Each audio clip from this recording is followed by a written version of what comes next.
This is Taking Care of Business with Marty Pay and Clay Kerner on Kern Radio Newstalk 1180. Taking Care of Business is brought to you by Alliance Brokers and Consultants and Human Resources Outsourcing Incorporated. Now, here are your local business professionals ready to help you take care of business. Marty and Clay. Welcome to Taking Care of Business on Kern Radio Newstalk 1180 with your hosts Clay Kerner and Marty Pay.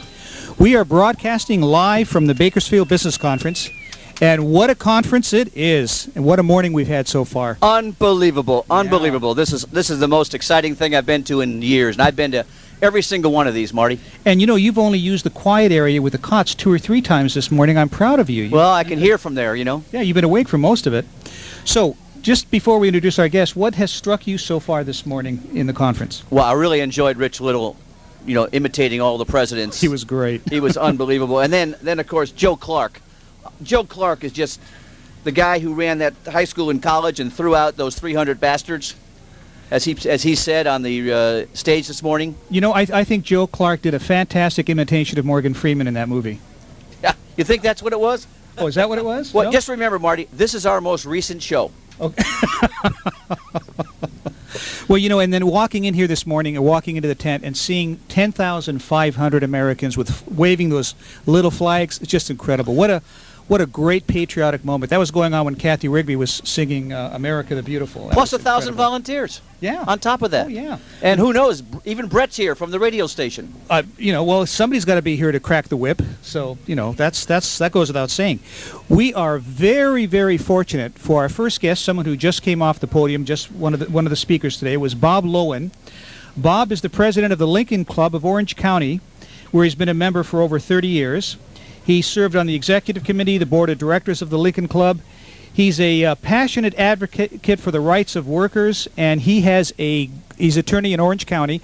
He actually worked for, which kind of fascinated me, I have to ask him about this, he actually worked for Justice Byron White at one time, and then he worked for Judge Eli on the Ninth Circuit Court of Appeals, which is kind of fascinating to me. But he has an incredible initiative that he's been talking about, and we're going to get into that for the next half hour. Bob, welcome to Taking Care of Business. Glad to be here. Hey, Bob, before you start, what's the Lincoln Club?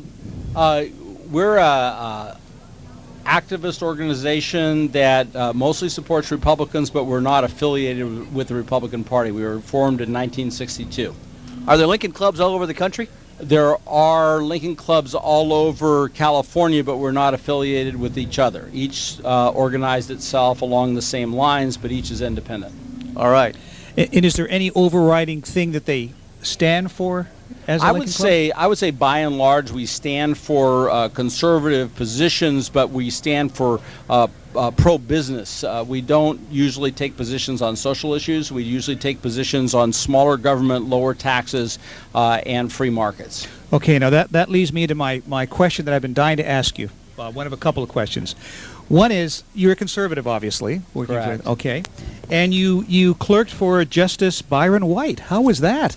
Well, we didn't get into politics much, but you know, Justice White and I got along grandly on just about every issue. I think he's, you know, that you don't really talk politics much with your boss. You basically do what he tells you to do, and sure. It was just a joy to work with him. He was a very principled guy, and he had a great view on the law, and I learned a lot from him.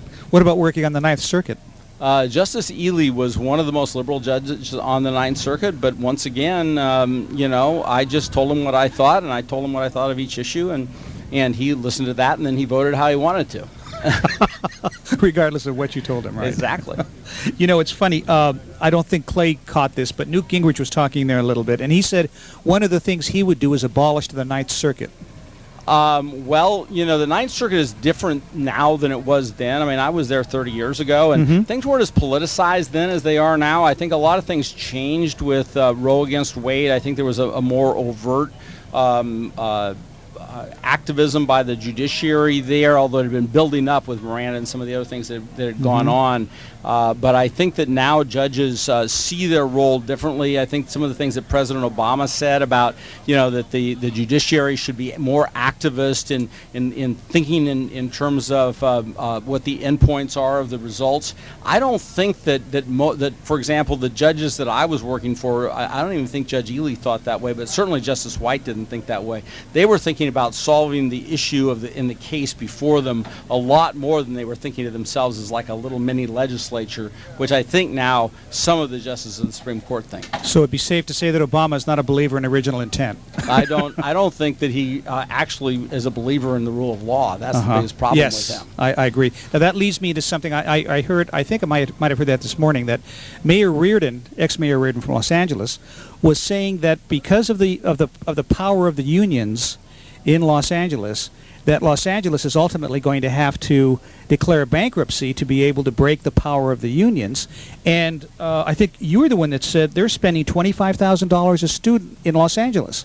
Why are they spending that kind of money, and what's going on to where they have to break the power of the unions to that point where they have to declare bankruptcy, possibly? Well, actually, the school district is paying $25,000 per student, which is not exactly the city funding that, but they are linked. Those two issues are linked in this, that the unions in Los Angeles have so much power, they control so much with the city council, that they've managed to control the other side of the bargaining table, so that when they sit down to do their contract, the management actually is beholden to them, because they've helped them, so to speak, in their campaign funding. And so they're let's say that they're fairly liberal in what they allow in the collective bargaining agreement, and they've allowed gigantic pensions, which has led to gigantic liabilities, and those liabilities have now overwhelmed everything. And that's why I think he's looking to go bankrupt in order to try and strip away the pension obligations. One thing to watch out for, though, in this is that the unions every single year have proposed in the state legislature a very difficult procedure that will make it very difficult for cities to get out from under their pension liabilities just by declaring bankruptcy. And each time Governor Schwarzenegger has vetoed that. If it turns out that Jerry Brown gets in as governor, he will not veto that, and then they won't have that escape valve. So then I don't know what they're going to do with respect to the pensions in these cities. Oh no! Wait a minute, Bob. You're gonna.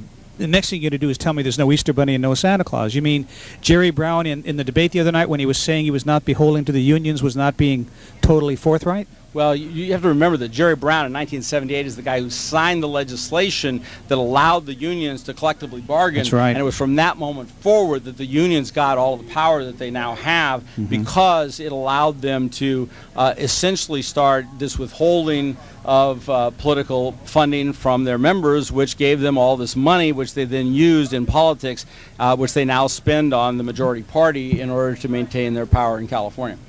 Hey, there's Sarah. Sarah, good luck today on that talk. Looking forward to hearing you. Clay's awake. He just came out of the quiet room again. Well, this is really I'm really excited about the event. Sarah just walked by, wanted to say hi to her. Looking forward to seeing her this afternoon. Bob, you mentioned earlier to me that you sent a check up here from the Lincoln Club for Zach Scribner, who's running for our local supervisor. Why did you do that?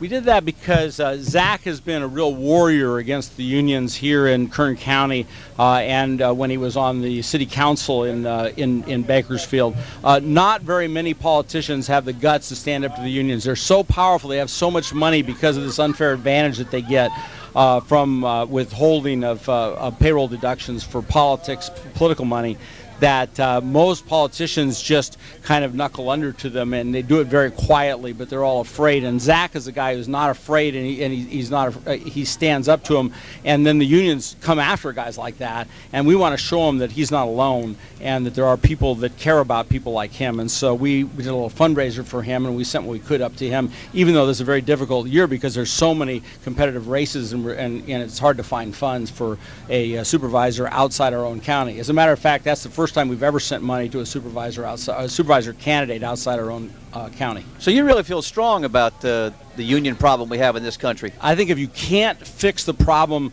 here in California with unions, you can't fix California. The unions completely dominate in Sacramento. They control Sacramento, and they're doing a terrible job of governing our state, because they are governing our state. Make no mistake about that. Same thing in the federal government. We have Government Motors now that's basically owned by the union, isn't it? I think that's fair. I mean, when you see the President of the United States essentially bypass the bankruptcy laws, bypass the natural order of what the creditors are supposed to get under the bankruptcy laws and give it to the unions, you can pretty much bet that that person is bought and paid for by the unions. You know, it's interesting. I think you're referring to the GM or Government Motors situation. Yeah.